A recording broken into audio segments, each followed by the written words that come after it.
Your eyes allow you to see the world around you, but have you ever wondered how they work? First, it's important to know that vision depends on your brain as much as on your eyes. Your eye's main job is to detect patterns of light. Then, they work with your brain to turn those patterns into images. Let's take a closer look. Light rays bounce off an object you are looking at. Let's say the object is a dog. The light reflects off the dog to your eye. Then, the light enters through the outer part of your eye, called the cornea. The cornea is clear like a window. It helps your eye focus the light to make things look sharp and clear. Next, the light rays pass through an opening called the pupil.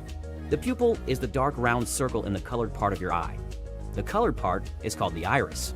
It controls how wide the pupil is and how much light can pass into your eye. In bright light, the iris narrows the pupil, reducing the amount of light that enters the eye.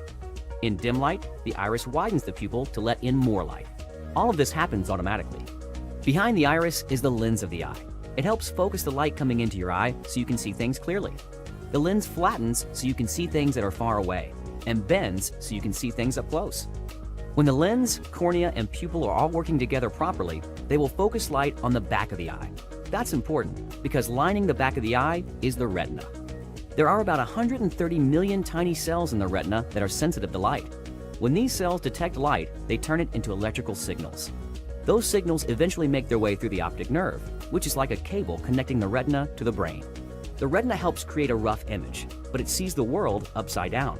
It's your brain that turns what you see right side up. Also, when you look at an object, each eye gets a slightly different view of the world. The brain combines those views and makes them into one picture. The brain also adds a lot of details to your vision, so that you can see complex shapes, movement, depth, and a rainbow of colors.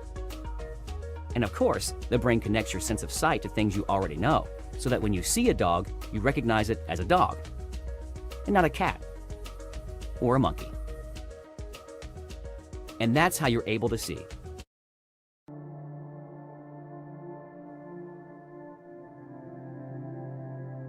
The optic nerve is a sensory nerve, responsible for transmitting information about vision to the brain. The nerve begins in the retina as the axons of cells called retinal ganglion cells.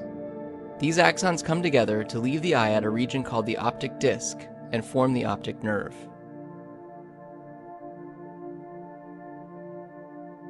The optic nerve leaves the eye and extends to a structure called the optic chiasm, where it meets the optic nerve from the other eye. At the optic chiasm, the optic nerve fibers carrying information from the sides of the retina closest to the nose cross over to the other side of the brain, while those carrying information from the sides of the retina closest to the temples remain on the side of the brain where they are. After leaving the optic chiasm, the nerve fibers are referred to as the optic tract. Most of the nerve fibers in the optic tract end in the lateral geniculate nucleus of the thalamus, and from there the information will be passed on to the visual cortex.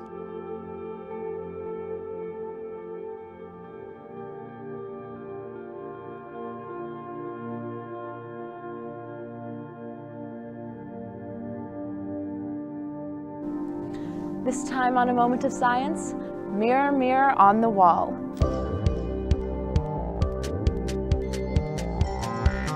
A moment of science. Here's a perplexing question involving an everyday object. How can light bounce off a mirror? Imagine first a tennis ball bouncing off a wall. It doesn't maintain the same speed at all times. It has one speed while approaching the wall, then it hits the wall. The speed rapidly decreases as the ball distorts. At this point, the ball comes briefly to a complete stop. Only a moment later, it begins to recoil and pick up speed, flying in the other direction. None of this can be true for light, because an individual particle of light, called a photon, must maintain the same speed both going into the mirror and coming back out. It can't rebound at less than its original speed, or ever stop. That's the rule with photons.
deepest stages of sleep, our brain waves are really slow.